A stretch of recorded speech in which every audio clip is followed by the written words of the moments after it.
La visite du pape François le 9 septembre restera à tout jamais dans les mémoires et dans les cœurs. Son sourire, son regard, son recueillement, son humilité, ses gestes de tendresse, ses paroles fortes ont touché plus d'un. Le jour tant attendu est arrivé, 9 septembre 2019, 10h37, les portes de l'avion s'ouvrent avec 3 minutes d'avance sur le programme, le pape est là. François, humble, bouscule déjà le protocole et montre son humilité. Il va s'asseoir devant, côté passager. Les vitres du véhicule resteront baissées durant tout le trajet, permettant au pape de voir et d'être vu par les Mauriciens. Des Mauriciens nombreux à l'aéroport et aux abords des routes. Petits et grands se déplacent pour rencontrer le pèlerin de paix. 11h40, le pape arrive à la cathédrale. Sur place, une belle foule l'attend. Ensuite, direction Marie-Reine de la Paix. Tout le long du trajet, le pape soulève les foules qui agitent drapeaux et branches pour accueillir un pape branché écologie. Depuis 6 heures, le monument de Marie-Reine de la Paix est pris d'assaut par une foule exceptionnelle. Mauriciens de tous bords, de tous âges, se retrouvent aux côtés des nombreuses délégations venues des îles. À midi, la Papa Mobile est là. Le pape est accueilli par des ovations. Le beau temps ne rate pas le rendez-vous avec le pape. Marie-Reine de la Paix, tapissée de fleurs aux couleurs du Vatican, se transforme en mont des béatitudes, place de l'India-Océanie et fenêtre ouverte sur le monde. On crie à toi, merci, merci Seigneur, chantez, dansez, priez, chante en l'air, nous me la puissante.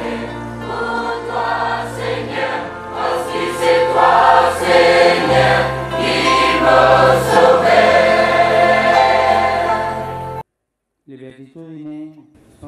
Les béatitudes sont comme la carte d'identité du chrétien.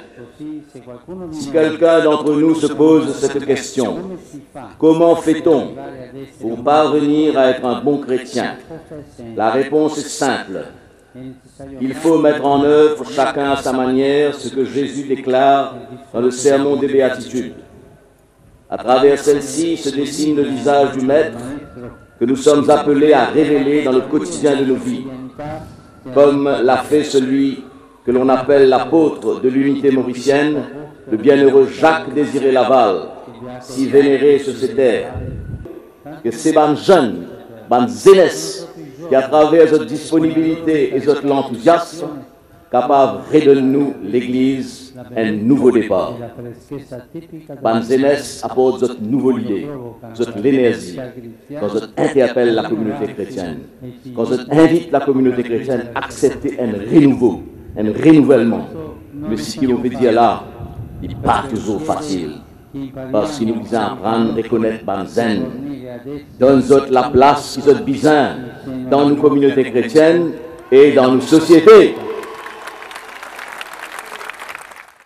Ma com'è duro constatare che nonostante la crescita economica Mais qu'il est dur de constater que malgré la croissance économique que votre pays a connue ces dernières décennies, ce sont les jeunes qui souffrent le plus. Ce sont eux qui ressentent le plus le chômage, qui causent non seulement un avenir incertain, mais qui leur enlève aussi la possibilité de se sentir acteurs privilégiés de leur propre histoire commune. Un avenir incertain qui les pousse à l'écart, les oblige à concevoir leur vie en marge de la société, les laissant vulnérables et presque sans repère face aux nouvelles formes d'esclavage de ce 21e siècle. Ceux-ci, nos jeunes, sont notre première mission. Loro, i nostri giovani, sono la prima missione. Aux alentours de 14 heures, le pape arrive à l'évêché. Il déjeune avec les évêques de la Sédoie. François a aimé le menu et le fait savoir à sa sortie de l'évêché. Christiane, une des cuisinières, reçoit les chaudes félicitations du Santo Padre. Le pape salue les employés et les membres de la sécurité.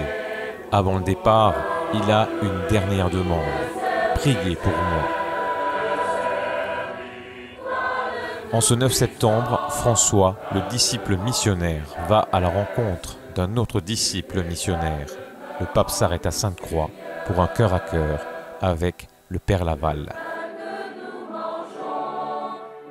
Le réduit sera le théâtre d'un dialogue entre deux États, le dialogue aussi entre les religions et enfin le dialogue entre l'homme et la création, avec la bénédiction de quelques plantes pour immortaliser ce moment et manifester le désir de sauvegarder la maison commune.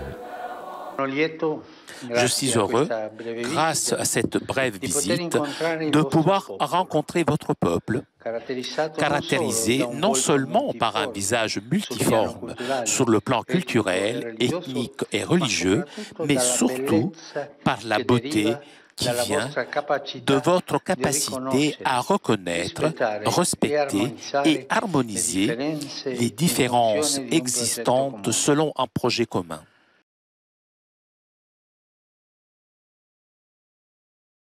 L'histoire récente de votre peuple mérite d'être saluée. La tradition démocratique instaurée depuis l'indépendance et qui contribue à faire de l'île Maurice une oasis de paix. Je forme le vœu que cet art de vivre démocratique puisse être cultivé et développé en luttant notamment contre toute forme de discrimination. Car la vie politique authentique qui se fonde sur le droit et sur un dialogue loyal entre les personnes se renouvelle avec la conviction que chaque femme, chaque homme et chaque génération portent en eux une promesse qui peut libérer de nouvelles énergies relationnelles, intellectuelles, culturelles et spirituelles. Vous, qui êtes engagé dans la vie politique de la République de Maurice, puissiez-vous être un exemple pour celles et ceux qui comptent sur vous, en particulier pour les jeunes. Par votre comportement et par votre volonté de combattre toutes les formes de corruption, puissiez-vous manifester la valeur de l'engagement au service du bien commun et être toujours digne de la confiance de vos concitoyens.